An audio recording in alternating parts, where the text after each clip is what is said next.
Je vous dévoile mon astuce pour trouver des idées d'innovation tous les jours et régulièrement. Une simple question de 2 mots suffit.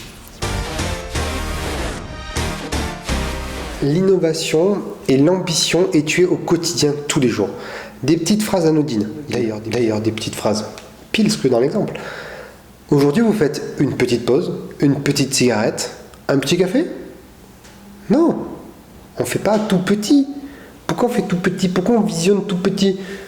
Non, je vais prendre un café, je vais faire une pause et j'en profite à fond. Et quand je propose une idée, une évolution, je propose pas on fait une petite évo. Non, on pose un projet, on pose une idée, on va faire quelque chose. Ça va peut-être pas révolutionner le monde, mais si moi j'y crois pas, qui amène l'idée, comment voulez-vous que la personne d'en face y croit? Non. Aujourd'hui, on tue l'innovation au quotidien partout. Dans nos petites expressions du quotidien, rien que ça vous change de votre journée, votre mentalité par rapport à votre accroche, par rapport à votre prise de risque, par rapport à plein de choses comme ça. Par exemple, dans l'ascenseur, le matin, quand vous rentrez au bureau, on va vous dire, ou généralement quand vous partez au travail, bon courage. Bon courage. Mais vous n'êtes pas un chevalier qui va affronter des dragons toute la journée. Vous allez juste travailler, c'est votre quotidien. Et en plus, si vous prenez du plaisir dans votre travail, il ne vous faut pas du courage. Vous n'allez pas gravir l'Everest tous les jours. Vous avez juste bonne journée, bon après-midi, bonne matinée, bonjour. C'est amplement suffisant. Voilà, passez une bonne journée. C'est ce qu'on vous demande. D'ailleurs, ça va très souvent avec le fameux « ça va ». Ça, c'est une phrase, juste en écoutant la réponse de la personne, qui généralement sera un automatisme, ou vous répondra même pas. Vous pouvez déjà vous douter s'il a besoin de votre aide ou pas. S'il a peut-être un besoin que vous pouvez régler. Et déjà là, c'est une source d'innovation. Et ça, c'est tous les jours que ça tombe. Et tous les jours, vous avez des quotidiens à rencontrer. Et c'est génial. Le simple fait d'écouter la réponse, et il vous dit « ouais, c'est un peu ennuyant au bureau ». Et comment tu te sens? Et vous écoutez cette réponse-là, mais c'est génial. Et surtout en partant, lui dites pas bon courage. On tue l'innovation et les idées de création dans le quotidien. À la fameuse phrase, ça a toujours été comme ça. Stop! Il faut absolument arrêter cette phrase-là. C'est historique. Ça a toujours été comme ça.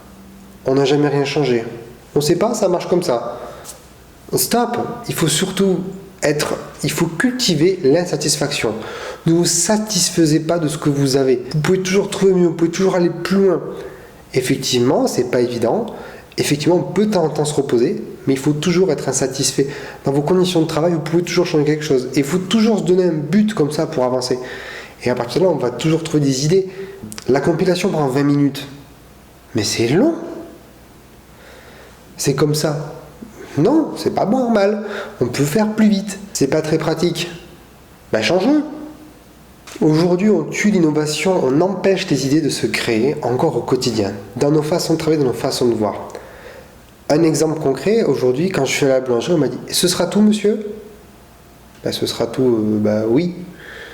Mais non, en fait. J'ai peut-être envie de ce pain au chocolat. Si on m'avait proposé un dessert pour accompagner ce que j'ai commandé, mon sandwich ou une boisson, ça aurait été simplement de passer au-delà de ça.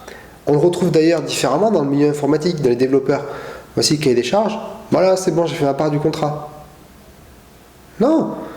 5 ans d'études, ingénierie, je ne suis pas là pour faire exactement ce qu'on me demande. Sinon, vous prenez un Indonésien, un Roumain, il fera le travail. Des gens qui sont là pour exécuter des tâches, dites-vous que dans 10 ans, il y a un programme qu'il fera pour vous. Alors que le simple fait, quand vous recevez une idée, un projet, d'aller chercher en fait la cause, d'aller chercher le pourquoi ce projet existe. Du coup, vous allez pouvoir apporter des réponses, même enrichir les réponses qui sont proposées et aller plus loin dans la solution. Et du coup, on va peut-être pouvoir trouver une autre idée, une autre valeur à ce produit-là et innover. Parce que vous savez faire. Donc, amis développeurs, si vous m'entendez, amis freelance, si vous m'entendez, ne vous contentez plus du cahier des charges. Par pitié, faites avancer les choses.